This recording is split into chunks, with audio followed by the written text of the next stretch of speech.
सुनिए अपनी बात, ये मोशन भी ऐवान के सामने है। जो इसके हाथ पे वो हाथ नहीं है।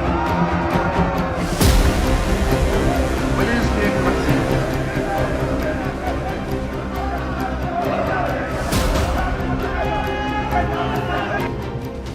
बुधवार को जम्मू कश्मीर की विधानसभा में जो होना था वो नहीं हुआ और जो हुआ वो बवाल की वजह बन गया। विधानसभा में उपराज्यपाल मनोज सिन्हा के अभिभाषण पर धन्यवाद प्रस्ताव पर चर्चा होनी थी। सदन की कार्यवाही शुरू होने के कुछ मिनट बाद ही उप मुख्यमंत्री सुरेंद्र चौधरी ने धारा 370 की बहाली का प्रस्ताव सदन में पेश किया, जिसे केंद्र सरकार ने 5 अगस्त 2019 को रद्द कर दिया था। प्रस्ताव में कहा गया है, राज्य के लिए स्पेशल स्टेटस और संवैधानिक गारंटियां महत्वपूर्ण हैं। यह जम्मू कश्मीर की पहचान, संस्कृति और लोगों के अधिकारों की सुरक्षा करता है। विधानसभा इसे एक तरफा हटाने पर चिंता व्यक्त करती है। भारत सरकार राज्य के स्पेशल स्टेटस को लेकर यहां के प्रतिनिधियों से बात करे। इसकी संवैधानिक बहाली पर काम किया जाए। बहाली नेशनल यूनिटी और लोगों की इच्छाओं दोनों को ध्यान में रखकर की जाए।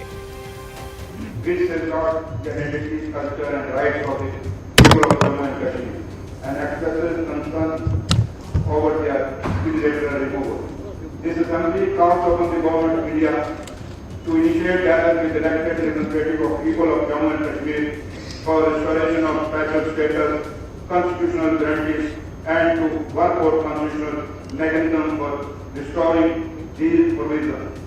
This assembly requires that any process for restoration must safeguard both national unity and the legitimate aspirations for the people of Jammu and Kashmir.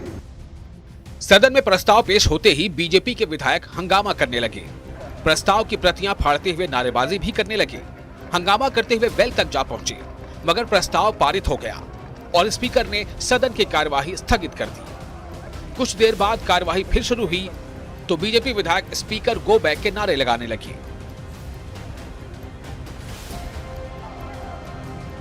जवाब में एनसी विधायकों ने आरएसएस गो बैक का नारा लगाया। बीजेपी का कहना है कि विधानसभा संसद से बड़ी नहीं, न ही चुनाव में जनता ने धारा 370 की बहाली के लिए वोट डाला। सरकार जनता को गुमराह कर रही है। अगर प्रस्ताव वापस नहीं लिया गया तो विधानसभा की कार्यवाही नहीं चलने देंगे। नेशनल कॉन्फ्रेंस को एक झूठ का पलिंदा, झूठ का इमारत तैयार करने की एक आदत है।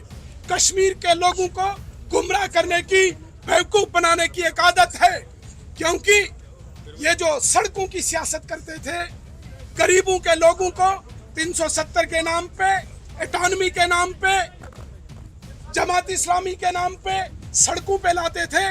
धारा 370 हटने के बाद 5 अगस्त के बाद यहाँ पे जो शांति आई है, जो अमन आया है, जो डेवलपमेंट आई है, उससे ये परेशान है या चाहते हैं कि दोबारा से इस 370 को जिंदा करके यहाँ पे गरीबों के लोगों को, गरीबों के बच्चों को सड़कों पे लाएं, गोलियां चलें और ये खून की सियासत करें।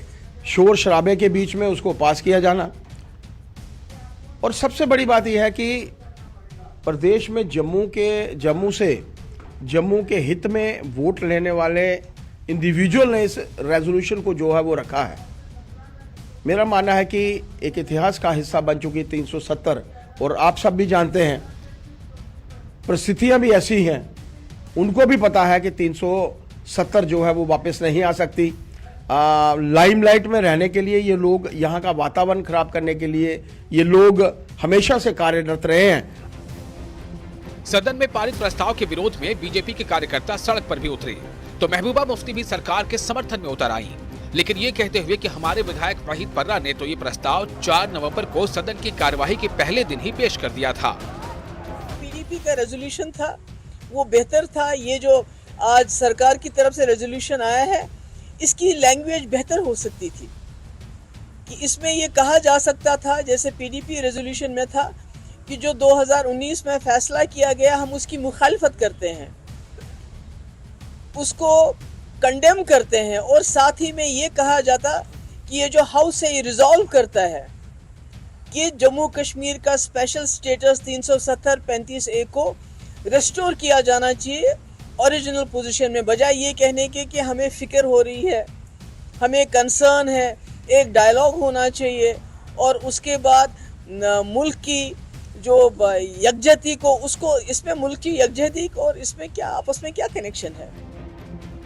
भारत में विलय के बाद अक्टूबर 1949 में जम्मू कश्मीर को संविधान की धारा 370 के तहत विशेष दर्जा दिया गया था, जिससे भारत का हर कानून जम्मू कश्मीर पर लागू नहीं होता था। उसका अपना ध्वज था, वहां बाहरी लोग संपत्ति नहीं खरीद सकते थे। 5 अगस्त 2019 को मोदी सरकार ने संसद में प्रस्ताव के जरिए जम्मू कश्मीर से धारा 370 को खत्म कर दिया। केंद्र के फैसले को सुप्रीम कोर्ट भी सही ठहरा चुका है, मगर जम्मू कश्मीर की सियासत का एक धड़ा अब भी वहीं पड़ा है। मुदस्सिर कादरी के साथ ब्यूरो रिपोर्ट, न्यूज़ 18। तो अब चक्रव्यूह की चर्चा आज हम करने जा रहे हैं जम्मू कश्मीर पर, धारा 370 पर और धारा 370 को लेकर हो रही राजनीति पर। इस चक्रव्यूह की चर्चा में हमारे साथ मौजूद हैं बशरत बुखारी साहब, सीनियर पीडीपी लीडर हैं और फॉर्मर लॉ मिनिस्टर हैं। बहुत बहुत स्वागत है आपका चक्रव्यूह में। हमारे साथ हैं रिटायर्ड जज जस्टिस हसैन मसूद साहब, आप एमएलए हैं नेशनल कॉन्फ्रेंस के, आपका भी स्वागत है। हमारे साथ हैं Ravinder Sharma ji, senior vice president हैं जम्मू कश्मीर कांग्रेस के। हमारे साथ हैं Surendra Ambardar, senior leader Bharatiya Janata party के। और इस चक्रव्यूह की चर्चा में हमारे साथ जुड़े हैं Tejinder Singh, senior editor news 18 JKLH के। आप तमाम साहिबान का चक्रव्यूह की चर्चा में स्वागत है। तो शुरुआत हम नेशनल कॉन्फ्रेंस से करें और आपसे जानने की कोशिश करते हैं कि ये जो पूरा मसला है आज दोबारा से विधानसभा में लाया गया। सुप्रीम कोर्ट जो है इस पूरे मसले पर अपना पक्ष दे चुका है, इसको हटाया जा चुका है। तो क्या ज़रूरत इसकी आन पड़ी और सुप्रीम कोर्ट के बाद भी आप इसको मानने के लिए तैयार नहीं हैं? इसके पीछे या इसके अंदर की बात क्या है? देखिए मुकेश जी, पहली बात है कि जम्मू कश्मीर नेशनल कॉन्फ्रेंस का रोज़ अव्वल से ही मौक़िफ़ रहा है, जो अंदरूनी खुदमुख्तारी के हवाले से, ज़मीनों और नौकरियों के हकूक़ के हवाले से, और हमारे हक, इस हक से कि हमारे जो तीन सब्जेक्ट्स पर एक्सेशन हो, उसके के अलावा जो बाकी सारे सब्जेक्ट्स हैं उस पर जम्मू कश्मीर असम्बली का इख्तियार है। तो ये कोई नई बात नहीं है। जब 5 अगस्त 2019 के जो आक्रमण हुआ, जब उस पर असॉल्ट हुआ हमारी कॉन्स्टिट्यूशनल स्टेट्स पर, उस वक्त हमारी जो सारी जो लीडरशिप थी उसको नज़रबंद किया गया और हमने उसी दिन ये वाज़ह कर दिया कि ये हमें काबिल कबूल नहीं है। उसके बाद हमारी पार्टी थी जिसने पहले सुप्रीम कोर्ट का रुख किया। तो जब ये इलेक्शन की शुरुआत हुई, उससे पहले अपने मैनिफेस्टो में हमने फिर वाज़ह वही बात की, जिस पर हमारा पहले से मौक़िफ़ बिल्कुल साफ है कि जम्मू कश्मीर में अगर पायदार अमन कायम करना है, पायदार अमन हासिल करना है, तो उसके लिए ज़रूरी है कि 5 अगस्त 2019 को जो फैसले किए गए, जो हमारा जो स्पेशल स्टेटस है उसके साथ छेड़छाड़ की गई और छीना गया, और जो हमारी जो आईनी जो हम पर जो ज़मानतें दी थी, उन ज़मानतों को नज़रअंदाज किया गया, तो हम उसके ख़िलाफ़ हैं। और पहले ही जब इलेक्शन का एग्ज़ाम होगा, नताइज होंगे, असम्बली कन्वीन होगी, तो पहला हमारा काम होगा कि अवलीन फुर्सत में हम ये ऐसा रेजोल्यूशन लाए जिसमें हम इरादा करें अपने मौक़िफ़ का कि जम्मू कश्मीर का स्पेशल स्टेटस और जम्मू कश्मीर की जो कॉन्स्टिट्यूशनल गारंटीज़ हैं, जो आईनी ज़मानतें हैं, उनको बहाल करना और जम्मू के कश्मीर की जो टेरिटोरियल इंटीग्रिटी है उसको बहाल करना लाजमी है, ताकि पायदार अमन कायम हो। तो यही जो सब कुछ है, इसी का आज जाहिर है कि अपनी पार्टी लाइन के ऊपर बोल रहे हैं और आपको बोलना भी चाहिए और पूरा हक है इसका आपको। लेकिन ये जो धारा 370 को जब लागू किया गया था, जम्मू कश्मीर को एक स्पेशल स्टेटस दिया गया था, उसमें ये भी मेंशन किया गया था कि ये हमेशा के लिए नहीं है, ये फॉर द टाइम बीइंग है। और भारत का संविधान, भारत का राष्ट्रपति संविधान के अनुसार इसको हटाया जा सकता है। तो अब हटा दिया, सुप्रीम कोर्ट ने भी इस पे मोहर लगा दी। तो अब ऐसा नहीं लगता है कि इस मुद्दे को फिर से गर्म करके जो राज्य सरकार के, केंद्र के जो रिश्ते हैं उनको खराब करने की बात हो रही है? देखिए मुकेश जी, एक बात आप जी देखिए, एक गुजारिश मेरी है, जब ये आईन में लाया गया था तो उसमें खुद मैकेनिज्म दिया गया था कैसे इसमें अगर आपको इसमें कोई बदलाव लाना है तो कैसे किया जाएगा। और सुप्रीम कोर्ट ने अपने जो फैसले हैं उसमें ये वाज़ह किया कि जो रास्ता जो रूट पार्लियामेंट ने या मर्जी सरकार ने जो किया वो गैर आईनी था और धारा 367(4) को कलअदम करार दिया और अल्ट्रावाइज करार दिया गया। तो उसको पहले ही सुप्रीम कोर्ट का फैसला आ चुका है। अब रही बात जो हमारा मौक़िफ़ है, देखिए सुप्रीम कोर्ट का जो फैसला है वो फैसला हायल नहीं होगा अगर हम इस बात का इरादा करें कि हमारा मौक़िफ़ क्या है और मर्कज़ी सरकार से कहें कि जो कुछ हमारे साथ वादे किए गए थे, आईनी ज़मानतें दी गई थी, उनको बहाल किया जाए। यह तो कोई हरफ आकुर नहीं होता है सियासत में। क्या बस ये देखिए बोर्ड, आप देखिए कि जैसे नॉर्थ ईस्ट में कितनी आज़ादी के बाद साल तक वहाँ पर तहरीक चली, ऑटोनॉमी की, इनर लाइन परमिट की, और देखिए पहले उसको नजरअंदाज किया गया और फिर मर्कज़ी सरकार को मानना पड़ा। अभी बोडोलैंड की आप बात दीजिए, बोडो टेरिटरी में अभी देखिए मणिपुर में 2020 में ही वहाँ ILP इनर लाइन परमिट दिया गया। तो जनाब एक जहद मुसलसल है, कोई सियासत में हरफ आकुर नहीं होता है। हमारा मौक़िफ़ है, आज हमने उसी मौक़िफ़ का इरादा किया। और असम्बली चूँकि पहले ही अवाम ने एक वोट ऑफ डिसअप्रूवल दिया था, देखिए जो इस बार अवाम ने जो वोट दिया वो वोट ऑफ डिसअप्रूवल था। अयाम ने मुस्तरद किया 5 अगस्त 2019 की जो फैसले किए गए अपने वोट के जरिए। इसी अवाम ने जिसने आपको आज गद्दी नशी किया है, इसी अवाम ने सेंटर की गवर्नमेंट भी बनाई है और उनकी तादाद ज़्यादा है। और कश्मीर क्योंकि हमारे दिल का टुकड़ा है, जिगर का टुकड़ा है और भारत का अभिन्न अंग है। भारतीय जनता पार्टी के लीडर सुरेंद्र अंबरदार हमारे साथ जुड़े हैं। ये जो आज विधानसभा में रखा गया, इसको पारित करवाया गया, जाहिर है कि हल्ला हंगामा खूब हुआ विधानसभा के अंदर भी बाहर भी। तो ये जो तर्क जज साहब दे रहे हैं, इन तर्क से आप इत्तेफाक क्यों नहीं रखते? देखिए मुकेश जी, बात यह है कि 2014 में जब उमर अब्दुल्ला की सरकार थी तब कश्मीर ब्लीड कर रहा था, एक ब्लीडिंग कश्मीर उन्होंने हमको दिया था। अब 2024 में जब उमर अब्दुल्ला साहब दोबारा जम्मू कश्मीर के चीफ मिनिस्टर बनते हैं तो हमने सूदिंग कश्मीर दे दिया। अभी 1 महीना भी नहीं हुआ है कि इन्होंने कश्मीर को फिर सूदिंग कश्मीर से ब्लीडिंग कश्मीर बना दिया। और पिछले कंटिन्यूटी में आप देख लीजिए कि नेशनल कॉन्फ्रेंस लोगों के हितों की बात न कर एक कॉन्फ्रंटेशनिस्ट मूड में है और ऑप्टिक्स कर रही है। आप देख लीजिए कि सभी लेजिस्लेटर्स ने इस बार यूनियन टेरिटरी में रहकर ओथ ले लिया है। ओथ अगर यूनियन टेरिटरी में ले लिया है तो यूनियन टेरिटरी डे पर बाइकआउट करना का क्या मतलब है। दूसरी बात कि कल नेशनल कॉन्फ्रेंस के ही लोगों ने ओबिचेरी में सईद अली शाह गिलानी को भी खराज अकीदत पेश किया है, जबकि 1 महीना पहले फारूक साहब का स्टेटमेंट ये था कि गिलानी साहब भारत की सॉवरेनिटी के विरुद्ध में काम कर रहा था।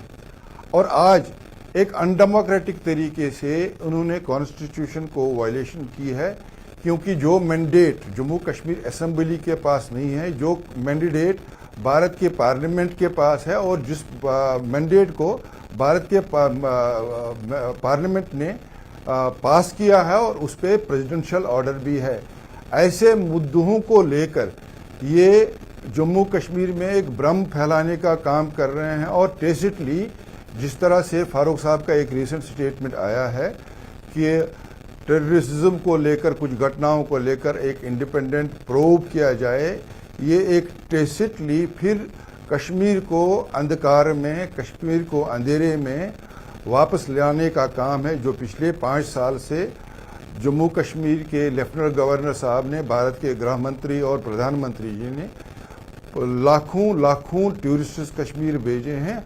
अब ये उन टूरिस्ट्स को न आने देने के लिए, टूरिज्म बंद करने के लिए, जो लोग गरीबों के बच्चे अब ट्रांसपेरेंटली नौकरियों में जाते थे, अब उनका हक छीना जाएगा।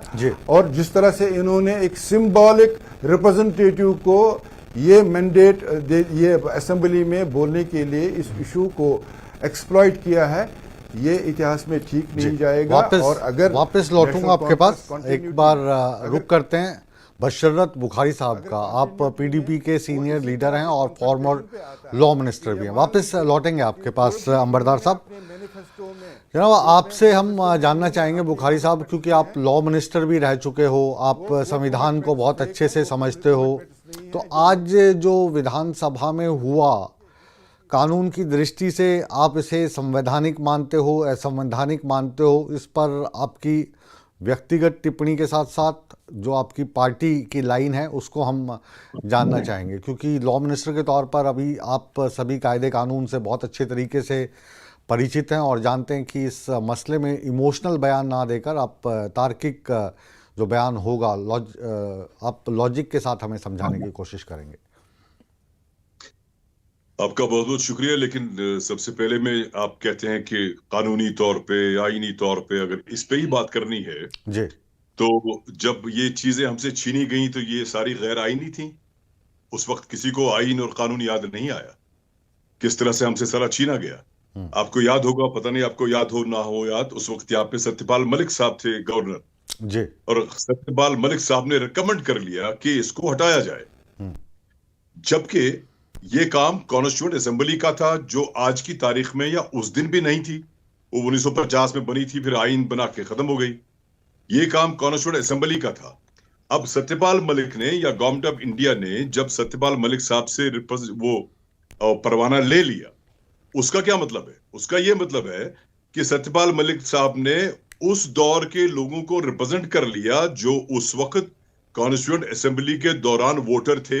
तब शायद 21 साल की उम्र में वोट डाला। इंटरप्रिटेशन गलत दे अब मुझे बताइए 2019 में पांच एक minute please, interpreting law in a very wrong way. आएंगे आपके पास, एक बार अपनी बात कह लेते हैं, फिर उसके बाद जो है आप एक दूसरे के साथ तर्क वितर्क भी कर सकते हैं, लेकिन पहले राउंड में एक बार अपनी बात कह दें। जी, जब 2019 में ऐसा हुआ, आप अंदाजा करिए उस वक्त कितने ऐसे लोग जिंदा थे जिन्होंने कॉन्स्टिट्यूएंट असेंबली में वोट डाला होगा। तो सत्यपाल मलिक ने उन लोगों को रिप्रेजेंट कर लिया जो उस तारीख में जिंदा ही नहीं थे। तो ये गैर आईनी, गैर कानूनी नहीं था। आज जब ये पास हुआ, मुझे खुशी है इस बात की, जो हमारे साथ हुआ, जो एक अंबरदार जी एक मिनट, इनको खत्म कर लेने दीजिए, बाद में मैं आपको इनका जो ये सवाल उठा रहे हैं इसका जवाब देने का पूरा आपको समय दिया जाएगा। जी, जब इल्हाक हुआ था और जम्मू व कश्मीर स्टेट ने एक हिंदुस्तान की जमहूरियत के साथ अपना दाखिला कर लिया था, और जो जिन शराइत पे दोनों पार्टियों ने माने थे उनको आप यकतरफा तौर मुस्तरद करके जो आपके मन में आप कर देते हैं। और आज जब ये पास हुआ, हालांकि मसूदी साहब बैठे हैं, ये तो इन्होंने कवानीन पढ़े हैं, हालांकि हम कवानीन बनाने वालों में से हैं, इन्होंने कवानीन पढ़े भी हैं और जिए भी हैं। जिस तरह से इन्होंने आज रेजोल्यूशन पास किया, अच्छा है, we are very happy, resolution pass हो गया, लेकिन द वे इन्होंने लिखा था वो सही नहीं है, क्योंकि resolution is a categoric thing कि आपको ये चीज चाहिए, ये हाउस रिजॉल्व करता है। उसमें आप दलीलें, कविताएं, नज़्में, गजलें नहीं लिखते हैं कि हम गजल लिखेंगे सियासत पे, फिर कानून पे नज़्म लिखेंगे, फिर कविता लिखेंगे। जैसे परसों हमारे पीडीपी के एमएलए वहीद परा साहब, उसमें दोनों बाकी जो हमारे एमएलए साहबान ने दस्तखत किए थे, उन्होंने कैटेगोरिक तौर लिखा था कि जो हुआ हमने उसको कबूल नहीं किया है और गवर्नमेंट ऑफ इंडिया से कहा जाए कि वो वापस लाया जाए।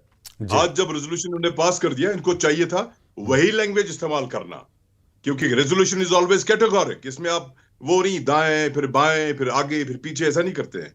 तो इसलिए फिर भी हमें खुशी है कि आज इस ऐवान ने, और बुरा नहीं है, अगर आप जमहूरी निजाम में रहते हैं, आपको लोगों ने चुना है और सब लोगों ने इसके हक में वोट दिया हुआ है।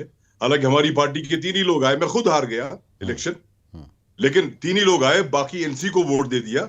तो लोगों ने जमहूरी हक का इस्तेमाल, वोट का इस्तेमाल करके नुमाइंदों को भेजा और ये बात करने के लिए भेजा। अगर उन्होंने बात कर ली, गलत नहीं किया, गैर आईनी नहीं है, गैर कानूनी नहीं है, हमें इख्तियार है हम अपनी ख्वाहिशात का इजहार करें। वापस बुखारी साहब आपके पास लौटेंगे और अब हम रुख कर रहे हैं रविंदर शर्मा जी का, सीनियर वाइस प्रेसिडेंट हैं, जम्मू कश्मीर कांग्रेस से ताल्लुक़ रखते हैं। आपने अभी 3 पार्टीज़ का रुख सुना और जाहिर है कि वो उनकी पार्टी लाइन के आसपास घूम रहा था। अपनी पार्टी लाइन को इन्होंने न्यूज़ 18 के इस मंच पर रखा। आप जो आज सब कुछ विधानसभा में हुआ, आपके लिहाज से, कांग्रेस पार्टी के लिहाज से अगर किसी भी बात को जी। सही डायरेक्शन देनी थी तो ट्रेजरी बेंच और अपोजिशन बेंच साथ बैठ सकते थे। ये कॉन्फ्रंटेशन मोड में जो नेशनल कॉन्फ्रेंस गई है, अभी भारतीय जनता पार्टी जिस दिन कॉन्फ्रंटेशन मोड में आ जाएगी तो आप देख लीजिएगा कि आपको विड्रा करना पड़ेगा। ये रेजोल्यूशन ऑप्टिक्स है, ये रेजोल्यूशन जम्मू कश्मीर के लोगों के लिए, जम्मू कश्मीर के आपके पास रविंदर शर्मा जी लौटूंगा, क्योंकि जाहिर है कि विरोध में है। ये जो बाकी पार्टीज हैं इनका रुख और आपका रुख बिल्कुल अलग है, सिक्के के दो पहलुओं की तरह।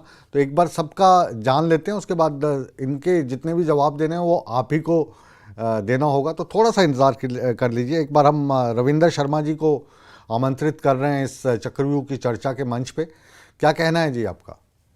देखिए, पहली बात तो यह है कि 2019 के बाद चुनाव हो गया, लोगों ने मैंडेट दिया है एक सरकार को, एक मेजॉरिटी को, कि वो उनकी भावनाओं का काशी करे और उनको रिप्रेजेंट करें। और जो आज रेजोल्यूशन पेश हुआ, इसमें जो बातें कही गई, मुझे लगता कि भारतीय जनता पार्टी को 2019 के बाद और 2024 में सोचना चाहिए। एक कन्फ्रंटेशन तो भारतीय जनता पार्टी ने ली थी, जब किसी को पूछे बगैर उन्होंने एकतरफा एक फैसला करके हमारी ऐतिहासिक रियासत को भी तोड़ दिया और यूटी बना दिया, और तमाम जो चीजें जो इनको अच्छी लगी वो कर ली। लेकिन अब आगे चलने की बात है, और अगर इस रेजोल्यूशन में ये कहा गया है कि चुने हुए नुमाइंदे से सेंट्रल गवर्नमेंट डायलॉग करे, और फिर ये भी कहा गया कि ऐसा मैकेनिज्म अडॉप्ट किया जाए कि यहाँ स्पेशल स्टेटस भी मिल जाए और वो नेशनल यूनिटी के खिलाफ भी ना हो और जम्मू कश्मीर की जनता की भावनाओं के मुताबिक भी हो। इसमें कहाँ एतराज है?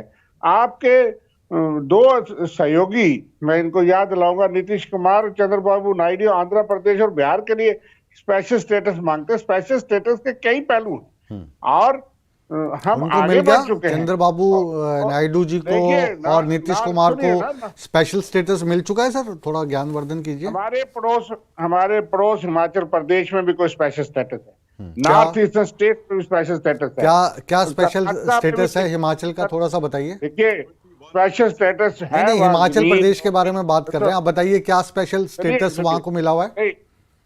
सुनिए, अगर आप मुझे बोलने देंगे। नहीं, बिल्कुल बिल्कुल, हम तो जानना चाह रहे हैं। हाँ, देखिए, स्पेशल स्टेटस आप आर्टिकल 371 के तहत कहीं पे है, कहीं आर्टिकल 370 था, कहीं आपके कर्नाटका में आर्टिकल 371G है। तो ये कॉन्स्टिट्यूशन फ्लेक्सिबल है। अगर कॉन्स्टिट्यूशन के अंदर उसमें जम्मू किसी खित्ते की, वो इंडिया का इंटीग्रल पार्ट है, एक रियासत है, फेडरल स्ट्रक्चर को अगर हम सम्मान करते हैं, आप इस बात पे भी आपत्ति करेंगे कि असेंबली ने कहा कि चुने हुए नुमाइंदे जिसमें बीजेपी के भी हैं और डायलॉग करो, लेकिन बीजेपी की पॉलिसी को लोगों ने एक्सेप्ट नहीं किया, इसलिए इनको मैंडेट नहीं दिया to form the government. Sharma ji वापस आपके पास लौटूंगा, अगर थोड़ा सा आप मेरा ज्ञानवर्धन कर दें। हिमाचल को कौन सा स्पेशल स्टेटस मिला हुआ है? अगर आप हिमाचल में भी है, वहाँ भी लैंड, जॉब्स और रिसोर्सेज के लिए there is a special status, चाहे वो किसी कानून के तहत है, बताइए ना, स्टैट्यूटरी है, कॉन्स्टिट्यूशनल है। क्या है? There no ban on the purchase of land rights, there are restricted rights. आपने जम्मू कश्मीर वहाँ पे लैंड ली जा सकती है। सुन लीजिए, वहाँ पे लैंड ली जा सकती है। पांच बिस्वा लैंड आप मकान बनाने के लिए ले सकते हो, और उसकी जो परमिशन है, उसकी परमिशन आपको लेनी पड़ती है।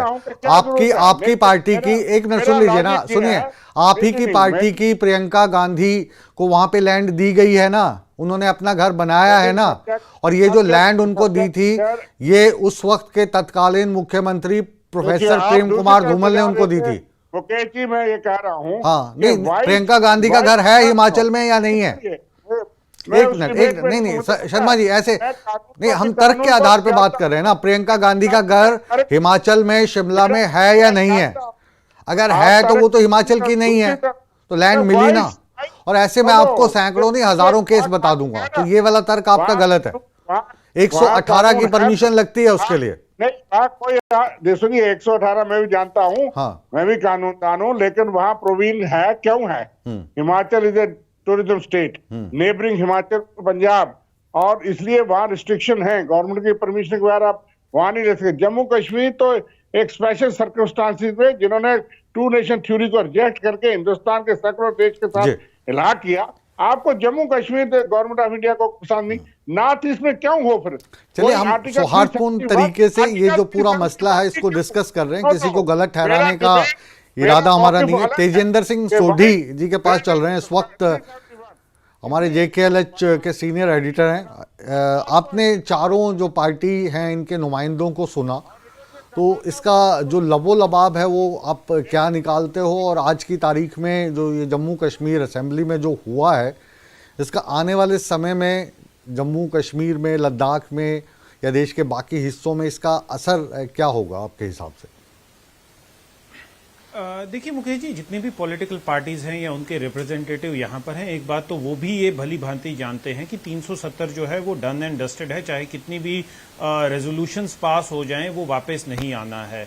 सुप्रीम कोर्ट ने भी इस बात पे मोहर लगा दी है, देश के पार्लियामेंट ने मोहर लगा दी है, तो 370 नहीं आएगा। स्टेटहुड की बात जो है वो प्रधानमंत्री होम मिनिस्टर ने की है, वो कि स्टेटहुड दे दिया जाएगा। रही बात, कुछ पैनलिस्ट यहाँ पर बात कर रहे थे बिहार, आंध्र प्रदेश, कर्नाटका, हिमाचल, जहाँ पर कई उनके जो मुख्यमंत्री हैं वो लोग स्पेशल स्टेटस मांग रहे हैं, या कई स्टेट्स में बात हुई जैसे हिमाचल में कोई तेजेंद्र जी वो जो मांगने की बात कर रहे हैं ना वो सवाल, हाँ एक सेकंड में बीच में रोक रहा हूं, आप सुन लीजिए ना। नहीं, मैं पूरी बात कर वो मांग रहे मिला नहीं है। अगर और हिमाचल की जो बात बोल रहे थे ये तथ्य पे आधारित नहीं है, वहां पे आप घर बना सकते हैं। मुकेश जी मैं वही बात कर रहा हूं, ये जितनी भी स्टेटें हैं कोई मांग रही है, कहीं कुछ है, वहां पर टेररिज्म नहीं है। जम्मू कश्मीर में आपका पड़ोसी पाकिस्तान है जो लगातार आतंकवादी भेज रहा है, और ये जो 370 जो स्पेशल स्टेटस था इसका दुरुपयोग किया जा रहा था आतंकवाद को यहां पर बढ़ावा देने के लिए, आतंकवाद को फैलाने के लिए। और इस चीज को आप ये समझना बहुत जरूरी होगा कि जब नेशनल कॉन्फ्रेंस का मैनिफेस्टो आता है जिसमें नेशनल कॉन्फ्रेंस ये बात करती है कि 370 को रिस्टोर किया जाएगा, पाकिस्तान के डिफेंस मिनिस्टर उसके फेवर में आते हैं, वो कहते हैं कि ये तो हमारी पॉलिसी है, हम भी यही चाहते हैं 370 जो है वो रिस्टोर हो। देखिए कांग्रेस के लिए आज बात करना उनकी मजबूरी है, क्योंकि कांग्रेस को झारखंड में भी इलेक्शन लड़ने हैं, कांग्रेस को महाराष्ट्र में भी इलेक्शन लड़ने हैं, तो कांग्रेस को कहीं ना कहीं ये लगता है कि जम्मू कश्मीर में बेशक हम सपोर्ट करें रेस्टोरेशन ऑफ 370, लेकिन वो महाराष्ट्र में, झारखंड में हमें बैकफायर करेगा। तो इसलिए अभी जो सिलेक्टिव पिकिंग कर रही है कांग्रेस, वो वहां पर डैमेज होने के लिए, बचने के लिए, यहां पर तो अभी कांग्रेस ने सरकार ज्वाइन नहीं की है, बेशक सपोर्ट कर रहे हैं, क्योंकि कांग्रेस जो इंटरनल सोर्सेज हमें बताते हैं कि कांग्रेस को उतने पोर्टफोलियो नहीं मिल पा रहे जितने वो मांग रहे थे। दूसरी बात रही मुकेश जी, एक और इंपॉर्टेंट चीज मैं यहां पर ऐड करना चाहूंगा।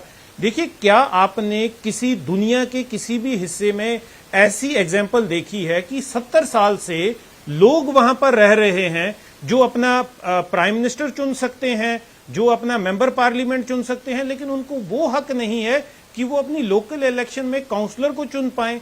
लेकिन 370 हटने के बाद जब पहली बार जम्मू कश्मीर में असेंबली इलेक्शन हुए, हजारों की तादाद में वेस्ट पाकिस्तानी रेफ्यूजी जो पिछले 70 साल से 80 साल से जम्मू कश्मीर में पनाह लेकर बैठे हुए हैं, जो देश का प्रधानमंत्री तो चुन सकते हैं। और विडंबना ये देखिए कि देश के दो प्रधानमंत्री वेस्ट पाकिस्तान रिफ्यूजी थे। मनमोहन सिंह जो कांग्रेस पार्टी के ही थे, वो वेस्ट पाकिस्तान से आए हुए थे। इंदर कुमार गुजराल पाकिस्तानी थे, वो यहां पर प्रधानमंत्री बन जाते हैं। लेकिन जो आपके वेस्ट पाकिस्तानी रिफ्यूजी 70 साल से जम्मू कश्मीर में रह रहे थे, उन्हें वोटिंग का अधिकार नहीं था। 2024 में उन लोगों ने पहली बार असेंबली इलेक्शन में हिस्सा लिया, असेंबली इलेक्शन में वोट डाली। क्यों? क्योंकि 370 को हटा दिया गया था। यही हाल वाल्मीकि समाज के साथ था। तो देखिए 370 मैं किसी पॉलिटिकल पार्टी के फेवर में या अगेंस्ट बात नहीं करूंगा, लेकिन अगर आप ग्राउंड पे बात करें, अगर ये कह रहे हैं कि कश्मीर घाटी में लोगों ने 370 के हटाने के अगेंस्ट वोट दिया, जम्मू में बीजेपी ने 29 सीटें जीती हैं, तो क्या आप रीजनल डिवाइड क्रिएट करना चाहते हैं? जम्मू जो है वो हटाने के फेवर में और कश्मीर हटाने के अगेंस्ट? तो अभी जो जरूरत इसी सवाल को आगे बढ़ाते हैं, इसी सवाल को आगे बढ़ाते हैं सोढ़ी साहब, क्योंकि तेजेंद्र सिंह सोढ़ी लगातार श्रीनगर में ही पैदा हुए हैं, वहीं पर पले बड़े हैं, और अभी इस टेररिज्म का शिकार होकर ये जम्मू में रह रहे हैं। तो अभी जो सीट्स आई हैं तकरीबन बराबर की हैं, थोड़ा बहुत का फ़र्क है, और सरकार वहाँ पर नेशनल कॉन्फ्रेंस की और कांग्रेस की बन गई है। बुखारी साहब आपके पास मैं आ रहा हूँ एक बार फिर से। मैं तो ये जी जी जी जी तो सवाल मेरा ये था कि अब माहौल जो है कश्मीर में खुशनुमा होता जा रहा था, पिछले कुछ सालों से हम देख रहे हैं, टूरिज़्म वहाँ पे लौट रहा था, जो वहाँ के लोग हैं वो अलग अलग जगह में दिल्ली मुंबई जाके काम कर रहे हैं, अच्छा काम कर रहे हैं, कश्मीरी पंडितों को भी वापस वहाँ पे बसाने की कोशिश लगातार हो रही थी।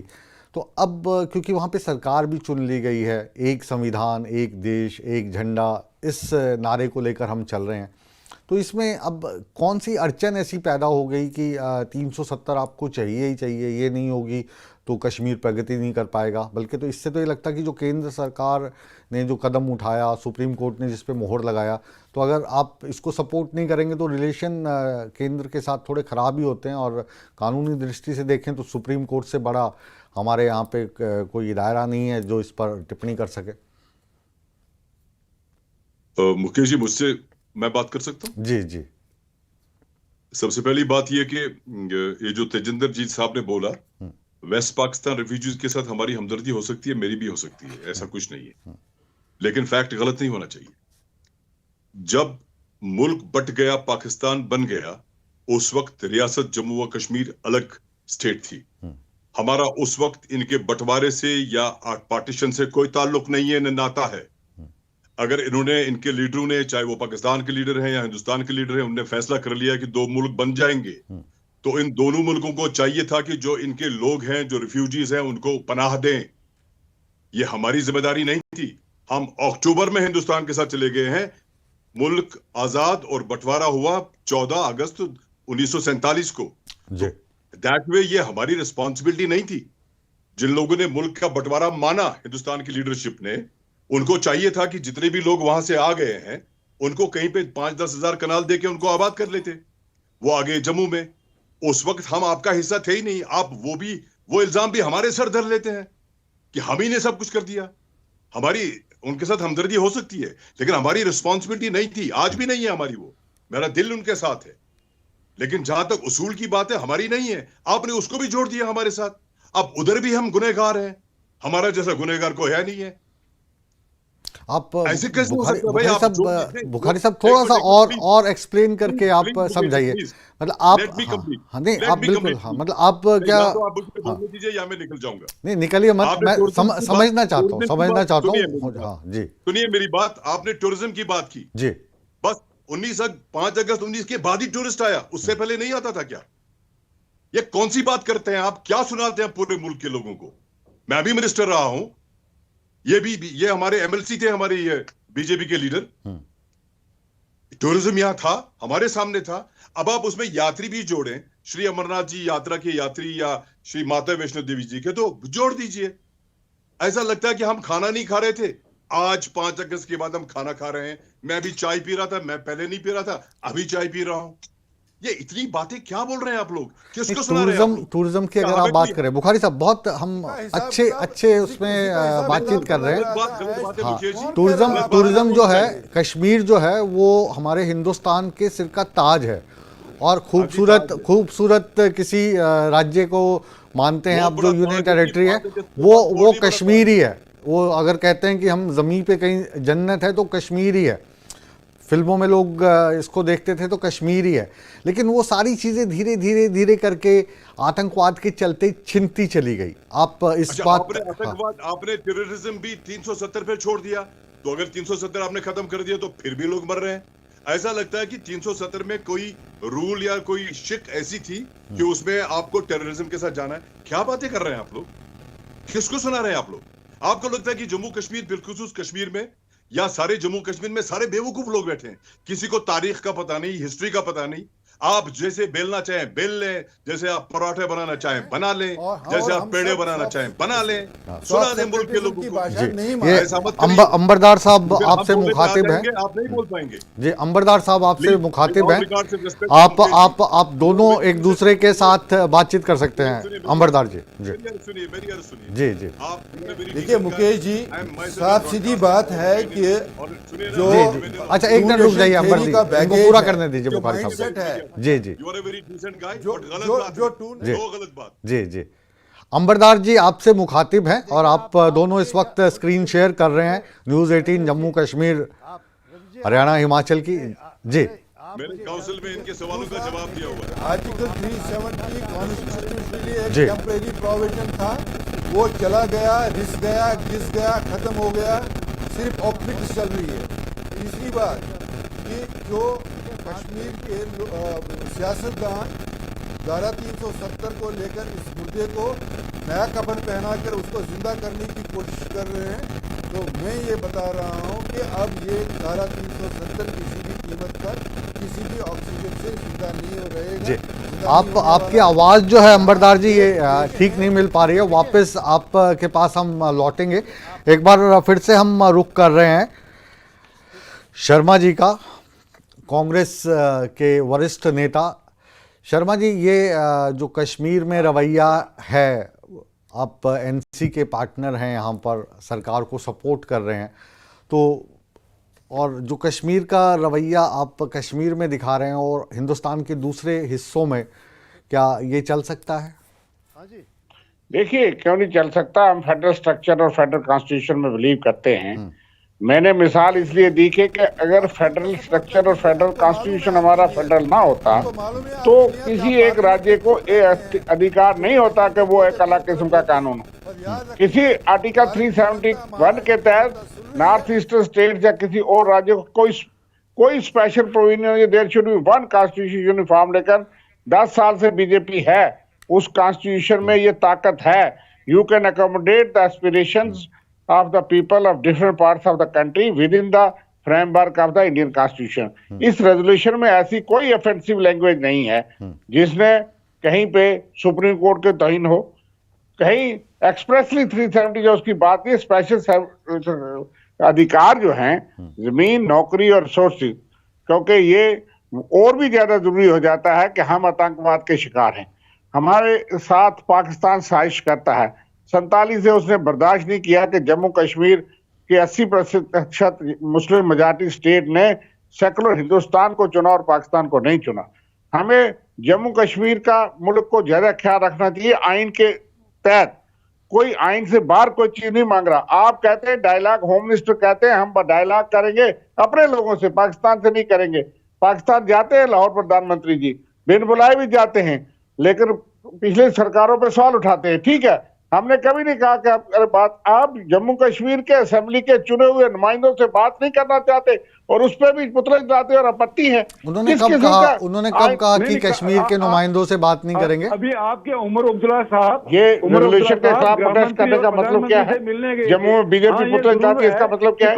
You don't believe in democracy and constitution, और आप देश को गुमराह करते हो कि यहाँ शेड्यूल कास्टों को राइट नहीं। यहाँ डिप्टी चीफ मिनिस्टर रहे, स्पीकर रहे, 7 विधायक पहले भी चुने जाते थे, आज भी 7 विधायक की रिजर्वेशन है, और कई चीजें ऐसे कहते हैं। लेकिन उन्होंने कहा तो इसमें क्या आपत्तिजनक है अगर असेंबली ने कहा कि बातचीत करिए, नेशनल यूनिटी का सेफगार्ड करिए, लेकिन जम्मू कश्मीर की जनता की भावना, रिस्पेक्ट। वापस आप दोनों के पास लौटेंगे। बशरत बुखारी साहब का रुख कर रहे हैं एक बार फिर से, क्योंकि आप लॉ मिनिस्टर रहे हैं और लॉ की दृष्टि से इसको आप हमें एक बार फिर से समझाइए कि ये जो इस वक्त चल रहा है इसको हम देखें तो अब किस तरीके से देखें, क्योंकि आप गुस्सा बहुत कर जाते हैं बुखारी साहब। आप इतने अच्छे इंसान हैं, गुस्सा मत करो, थोड़ा सा अच्छे से समझाओ, क्योंकि मसला जो है ये देखिए, संसद में ये पारित हो गया।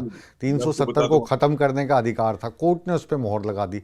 तो अब ऐसा नहीं कर रहे कि जैसे इस मसले को लेकर जिद हो रही है? देखिए, मेरी अर्ज सुने आप, इसमें गुस्से वाली बात नहीं है। हाँ। जब आप आपका चैनल पूरे मुल्क में देखा जा रहा है जी, अगर कोई ऐसी बात कही जाए जो पूरे मुल्क तक पहुंच जाए और वो गलत हो तो वो गलत बात है जी। आप सुप्रीम कोर्ट की आपने हवाला दे दिया, ये जस्टिस मसूदी साहब बैठे हैं, इससे पहले भी सुप्रीम कोर्ट ने कहा था ये तो लगभग परमानेंट हो ही गया है। तो फिर भी आपने पार्लियामेंट में कर दिया और सुप्रीम कोर्ट ने ऐसा कह दिया। क्या ऐसा नहीं हो सकता कि कल को ऐसा कुछ हो जाए कि सुप्रीम कोर्ट फिर कहे कि नहीं जनाब इनके साथ ज्यादती हुई है? कुछ भी हो सकता है यहाँ पे, ऐसा नहीं है। और मतलब इसका रास्ता क्या है आपकी पॉइंट ऑफ व्यू? मेरी अर्ज सुनिए जी। हमारी ख्वाहिशात जो है हम उनका गला नहीं घोट सकते हैं। हमारे जो जज्बात हैं उनका गला नहीं, और ये गुनाह नहीं है, बिकॉज हमारे साथ ज्यादती हुई। अगर गवर्नमेंट ऑफ इंडिया का आर्टिकल 370 को मैं नहीं कहूंगा एब्रोगेट किया, उन्होंने न्यूट्रलाइज कर दिया, बिकॉज आर्टिकल 370 इज देयर, उसका अंदर का सारा जो मवाद था वो निकाल दिया गया और दूसरा भर दिया गया। अगर उनका करना आईनी है तो हमारा हक बनता है हम असेंबली में इस चीज को पास करें। जब गलत बात को भी हम सही कहेंगे कि उनने कर दिया तो हम भी तो कर सकते हैं ना। हमने कौन सा गलत किया? हम कहते हैं कि वापस आ जाए।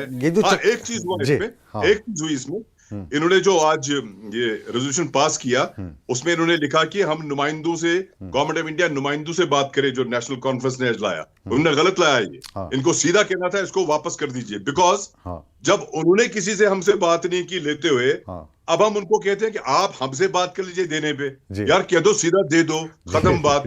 वही हुआ रेजोल्यूशन। अगर ये इतना बुखारी साहब इतना आसान होता तो शायद आज इस पे हम चक्रव्यूह में चर्चा नहीं कर रहे होते। और आप अब इतनी अच्छी आवाज है आपकी, तो आपकी आवाज जो है वो बिल्कुल पहुंचनी चाहिए। और ये चक्रव्यूह की चर्चा में देखिए पूर्व कानूनी मिनिस्टर भी बैठे हैं हमारे साथ और पूर्व जज भी हमारे साथ बैठे हैं, तो बातचीत हो रही है और अच्छा लग रहा है बातचीत में। जज साहब के पास से जा रहे हैं। मसूदी साहब, बुखारी साहब जो कह रहे हैं, और जी तेजिंदर जी आपके पास आ रहा हूँ क्योंकि एक बार संपर्क मसूदी साहब से कटा है। और आज जो सुरेंद्र अंबरदार जी हैं, जो भारतीय जनता पार्टी का पक्ष रखने के लिए हमारे साथ में, उनकी आवाज़ आज ठीक से हमारे पास नहीं पहुंच पा रही है। और इसमें आप देख रहे हो कि जो बुखारी साहब की इनकी आवाज़ बहुत गूंज रही है। तो आप बताओ अब देखिए आप मुकेश जी बुखारी साहब की आवाज़ की आपने बात की। बुखारी साहब का मैं आज से नहीं बड़ी देर से फ़ैन हूँ, क्योंकि अगर जर्नलिज्म में मेरे आने की कोई वजह थी तो बुखारी साहब थे, क्योंकि ये ब्रॉडकास्टर हुआ करते थे। अच्छा। काफी फेमस शो हुआ करता था रेडियो पे इनका, शहर बीन। तो ये एक काफी वेटरन जर्नलिस्ट हैं। पॉलिटिशियन तो ये बाद में बने, और जब ये वो शो किया करते थे तब शायद मैं कॉलेज में था। मैं कई बार इनसे उस बारे में बात भी कर चुका हूँ कि इनकी आवाज के कायल तो पूरा जम्मू कश्मीर हुआ करता था। मैं तो इनकी आवाज का ही कायल हो गया, इसलिए मैंने मुझे इनके शो के बारे में जानकारी नहीं थी। वही मैं कह रहा हूँ ना कि जब वो इनका शो आया करता था रेडियो पे, तो ऐसा लगता था कि पूरे जम्मू कश्मीर में कर्फ्यू लग गया है, लोग घरों में बैठ के रेडियो पे वो शो सुना करते थे। बिल्कुल बिल्कुल। तो इनके ये तो हमारे तो रही बात, देखिए कई चीजें ऐसी होती हैं जो आपको कानून या लॉजिक के दायरे से थोड़ा सा उसको हट के सोचना पड़ता है। अमेरिका जैसे मुल्क में अगर कोई बंदा 5-6 या 6 साल या 10 साल रहता है, उसको वहां की सिटीजनशिप मिल जाती है, वो अमेरिका का राष्ट्रपति चुन सकता है। तो वेस्ट पाकिस्तानी रिफ्यूजी जिनके बारे में हम ये कह रहे हैं कि हमें हमदर्दी है, वो जम्मू कश्मीर में आते हैं, उनको वो मौका नहीं मिलता। क्यों मिलना चाहिए? उनके बच्चे यहाँ पढ़ रहे हैं, उनको स्कूल कॉलेज में एडमिशन नहीं मिल रही है। लेकिन 370, अच्छा बात रही 370 के रहते हुए जो सेंटर से फंड्स आया करते थे, बुखारी साहब की इवन जब गवर्नमेंट इनकी आई तो इनका प्लान ही यही था कि जो पुरानी गवर्नमेंट थी वो करप्शन में इंडल्ज थी, और सेंटर कुछ नहीं कर पाता था क्योंकि करप्शन जो था वो सेंटर उसमें कुछ नहीं कर पाता था, पैसे नहीं होता है। और जब पीडीपी मुफ्ती मोहम्मद सईद जो चल बसे हैं, उन्होंने जब अपनी पार्टी का गठन किया। तेजिंदर जी आपको रोक रहा हूं क्योंकि जो ये आज पूरा चक्रव्यूह की चर्चा है, इसका जो विश्लेषण है वो आप ही से करवाया जाएगा। तो जो भी हमारे आज पार्टिसिपेंट्स हैं इनका एक बार फिर से हम रुख कर रहे हैं। जस्टिस साहब के पास चल रहे हैं, मसूदी साहब के पास, और वापस आप हमारे साथ जुड़ चुके हैं। तो चक्रव्यूह में एक बार स्वागत है आपका। फिर से मैं यही कहूँगा कि जो चर्चा हो रही है, बुखारी साहब भी कह रहे हैं कि आज जो हुआ ये मांगना नहीं चाहिए था, ये कहना था कि हो गया, तो ऐसा पॉसिबल है क्या? नहीं, जो हमारा रेजोल्यूशन है वो बिल्कुल वाज़ेह है और गैर मुबहम है। हमने कहा है कि हमने रिएफर्म किया है कि जो स्पेशल स्टेटस और कॉन्स्टिट्यूशनल गारंटीज हैं जिनका वादा हमें किया गया था, उनकी जो अहमियत है उसका इयादा किया, और हमने कहा कि वो सारा रेस्टोर कीजिएगा। इसमें कोई इबाहम है ही नहीं। हमने बिल्कुल वाजे, हमारी जो रेजोल्यूशन है बिल्कुल वाजे है, और हमने ये कहा है कि जो एकजुटता है देश की, उसके साथ साथ जम्मू कश्मीर के अवाम के हुकूक हैं, उनकी भी उतनी ही, वो भी इतनी महत्वपूर्ण है, वो उनकी इतनी अहमियत है। तो हमने बिल्कुल वाज़ेह तौर पर रेस्टोरेशन की बात की। जो बुखारी साहब कह रहे थे, पहला जो उन्होंने जिक्र किया था वो तो था नहीं ना, वो क्योंकि जब मुबारकबाद दी जा रही थी स्पीकर को, तो उसी के बाद उनके हवाले दिया गया। लेकिन जो कायदा कानून है उसके मुताबिक खुद जज हैं, आप खुद जज हैं, संसद में ये पारित हुआ, सुप्रीम कोर्ट ने इस पे मोहर लगा दी, उससे क्या हुआ? कुछ नहीं उससे होता? कोई नहीं। क्या संसद में फार्म लॉज नहीं हुए थे पारित? संसद में फार्म लॉज नहीं पारित हुए थे? कैसे वो पारित होने के बाद और जो मंजूर होने के बाद फिर गवर्नमेंट ने विड्रॉ किए? देखिए, सियासत में कोई हरफिया आखुर नहीं होता है। आपने 70 साल से नॉर्थ ईस्ट को इग्नोर किया, फिर आपने धीरे धीरे उनके हुकूक दे दिए, और आजकल 7 स्टेट्स में इनर लाइन परमिट है। आप नहीं जा सकते, मैं नहीं जा सकता जब तक हमारा वहां का वीजा नहीं होगा, वहां का परमिट नहीं होगा। देखिए, जम्मू कश्मीर को आपको समझना होगा कि जम्मू कश्मीर का 15 अगस्त को जो इलाक नहीं हुआ था, बल्कि नेगोशिएटेड इलाक हुआ था। और जब आईनी जमानतें दी गई थी, हमें यह आश्वासन दिया गया था आपकी आइडेंटिटी को रिस्पेक्ट किया जाएगा, आपकी खुद मुख्तारी को रिस्पेक्ट किया जाएगा, आपके जमीन और नौकरियों पर हुकूक को रिस्पेक्ट किया था। फिर ये हमने हाथ मिलाया था मुल्क के साथ। हमें जब इस एक हमारे पास विकल्प थे, देखिए माउंट बैटन प्लान के पास हमारे पास पाकिस्तान के पास अंबरदार जी की ले लें, और हमारा खुद मुख्तार रहने का भी था, और यूनाइटेड सिक्योरिटी काउंसिल में भी जो हमारे मंदूब थे उन्होंने कहा था खुद मुख्तार रहने का इनका हक है। लेकिन हमने देश के साथ हाथ मिलाया, मुल्क के साथ मिलाया, क्योंकि ये सेकुलरिज्म के वजह से, एक रिपब्लिक और डेमोक्रेसी, कॉन्स्टिट्यूशनल डेमोक्रेसी की वजह से। और हमें ये आश्वासन दिया गया आपकी आइडेंटिटी का तहफ़्फ़ुज़ होगा, आपकी लैंड लॉज का तहफ़्फ़ुज़ होगा, और आपका जो कानून बनाने का इख्तियार है वो होगा, कोई स्टेट लिस्ट नहीं होगा। तो अगर हम कहते हैं कि वो आपने एकतरफा तरीके से, गैर आईनी तरीके से छीन ली, और सुप्रीम कोर्ट ने भी कहा कि आपका जो तरीका कांग्रेस, नेशनल कॉन्फ्रेंस, तीनों के नुमाइंदों को आपने सुना, और इस वक्त आप भारतीय जनता पार्टी को रिप्रेजेंट कर रहे हो, और इसी तरीके से आप केंद्र की सरकार को भी रिप्रेजेंट यहाँ पे कर रहे हो। तो जो तर्क यहाँ पे रखे गए, जो लॉजिक यहाँ पर पीडीपी ने दिए, नेशनल कॉन्फ्रेंस ने दिए, कांग्रेस जो दे रही है, क्या कहेंगे आप? 5 अगस्त एक हिस्टोरिक डे है, जहां देश में 2 कानून, 2 झंडे चलते थे, अब लोग जम्मू कश्मीर में नहीं चलेंगे। और इसमें जम्मू कश्मीर के लोगों का और देश के लोगों का हित है। और उन्हीं 5 अगस्त को मसूदी साहब भी पार्लियामेंट में थे, तब ये बोले नहीं, क्योंकि तब मेजॉरिटी जो मैंडेट था, मेजॉरिटी जो थी वो भारतीय जनता पार्टी की थी, और पार्लियामेंट जो है हाईएस्ट बॉडी है देश के सभी इशू को डिलिब्रेट करने का और निर्णय करने का। इसलिए इस विषय को लेकर जो ये चर्चा हो रही है, ये बिल्कुल निराधार है, इसका कोई आधार नहीं है। विषय बेसिकली जो गंभीर विषय है कि जम्मू कश्मीर में 5 अगस्त 2019 तक जो कॉन्स्टिट्यूशन था वो टेम्पररी एक प्रोविजन था। उस टेम्पररी प्रोविजन को खत्म करके जो संवैधानिक तरीके थे, उस संवैधानिक तरीकों को प्रॉपरली अडॉप्ट करके जम्मू कश्मीर में जो कॉन्स्टिट्यूशनल एम्बिग्यूटी थी उसको समाप्त कर दिया। उसका बड़ा ये कारण था कि जो अनुभव रहा जम्मू कश्मीर में और भारत का जो इंटरस्टेट सेंट्रल स्टेट रिलेशंस में जो बेसिकली जो आधार था, उस कारण से हमारा मानना है कि कश्मीर एक सॉफ्ट सेपरेटिज्म के नैरेटिव को फॉर्मेट करके सारे विश्व को, सारे भारत को गुमराह कर रहा था। और टेसिटली लोकल पॉलिटिकल पार्टीज ने यहाँ टेररिज्म को बढ़ावा देने का भी काम किया, जो जम्मू कश्मीर के लोगों और देश के हित में नहीं थे। और आज भी आप देख लीजिए कि कुछ दिनों से जो एस्केलेशन है उसका भी कारण यही माइंडसेट है। इसलिए मेरा मानना है कि ये जो आर्ग्यूमेंट्स दिए जा रहे हैं ये अब बहुत ही पास्ट, ये जो एक हिस्ट्री रही है, हिस्ट्री से आप अनुभव ले सकते हैं, पर हिस्ट्री को आप इस तरह से निराधार को कोई लॉजिकली आप ये डिपेंड नहीं कर सकते हैं कि ऐसा कुछ होने वाला है। जी। दूसरी इंपॉर्टेंट बात यह है कि ये रेजोल्यूशन पास करने से पहले नेशनल कॉन्फ्रेंस या सरकार को ये सोचना चाहिए था कि जम्मू कश्मीर में सबसे बड़ा मैंडेट भारतीय जनता पार्टी को मिला है, not in terms of the numbers only, but जो vote share Bharatiya Janata party ने जम्मू कश्मीर में लिया, उनको बिल्कुल आप दूर करके, उनकी बात न सुनकर आप एक कंट्रोवर्शियल रेजोल्यूशन सिर्फ ऑब्जेक्ट के लिए लाते हैं। जी अंबरदार साहब, आप रेडिकल कंसोलिडेशन कर रहे हैं। मुझे लगता है कि जो चारों पार्टी के नुमाइंदे हैं, इन्होंने अपनी बात बहुत ही तर्क के साथ अपनी पार्टी लाइन के हिसाब से रखी है। सोडी साहब, अब अगर हम कहें कि ये जो चक्रव्यूह की चर्चा है, इसका लबोलबाब निकालें तो क्या रहा? देखिए मुकेश जी, हर एक पॉलिटिकल पार्टी की अपनी मजबूरी है, क्योंकि उन्हें अपने वोट बैंक को खुश करना है, अपने वोट बैंक वोट हासिल करना है, चाहे वो बीजेपी हो, चाहे वो कांग्रेस हो, चाहे वो एनसी हो, चाहे पीडीपी हो।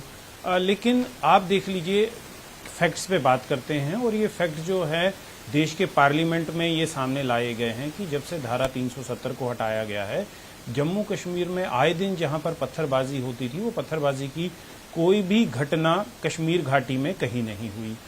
इस बात को हमें देखना है कि 370 हटने से पहले कितनी पत्थरबाजी होती थी। आए दिन ऐसी 10-10 जगहों से रिपोर्ट्स आया करती थी, लेकिन 370 हटने के बाद कोई पत्थरबाजी नहीं हुई। देश के जितने जो जवान जम्मू कश्मीर में मारे जाते थे, जो जवानों पे हमले होते थे, उन पे भी 60 से 70% जो है वो गिरावट आई थी। बच्चों के स्कूल जो हैं आए दिन बंद रहते थे, स्कूल 1-1 महीने 2-2 महीने के लिए स्कूल लोग नहीं जा सकते थे, सरकारी डिपार्टमेंट नहीं जा सकते थे। लेकिन 370 हटने के बाद कोई भी एक ऐसा दिन नहीं है जब स्कूल कॉलेज जम्मू कश्मीर में बंद हो, पूरा एकेडमिक कैलेंडर वहां फॉलो किया जाता है। पहले जो हुर्रियत कॉन्फ्रेंस होती थी वो आए दिन स्ट्राइक कॉल्स देती थी। देश का जब रिपब्लिक डे या इंडिपेंडेंस डे होता था तो जम्मू कश्मीर में ब्लैक डे मनाया जाता था। लेकिन 370 हटने के बाद आपने देखा कि तिरंगा रैलीज हो रही हैं, लोग हर घर तिरंगा में पार्टिसिपेट कर रहे हैं। तो ये जो ग्राउंड पे बदलाव आया है, चलिए मैं मानता हूं कई लोग ये कहेंगे कि वेस्ट पाकिस्तानी रिफ्यूजीज की बात करें या वाल्मीकिस की बात करें, उन्हें वोटिंग राइट मिले। देखिए 70 साल से वो लोग रह रहे थे। हम किसी एक कम्युनिटी को ये कह के टोटली खारिज नहीं कर सकते कि वो हमारी रिस्पॉन्सिबिलिटी नहीं है। मैंने पहले भी कहा था कि अगर आप विदेश जाते हैं तो वहां पर 6 से 7 साल में आपको वहां की सिटीजनशिप मिल जाती है, लेकिन ये लोग जो हैं 70 साल से यहाँ रहते थे। देखिए सरकारी स्कूल में अपने बच्चे नहीं भेज सकते थे, सरकारी ऑफिस में अप्लाई।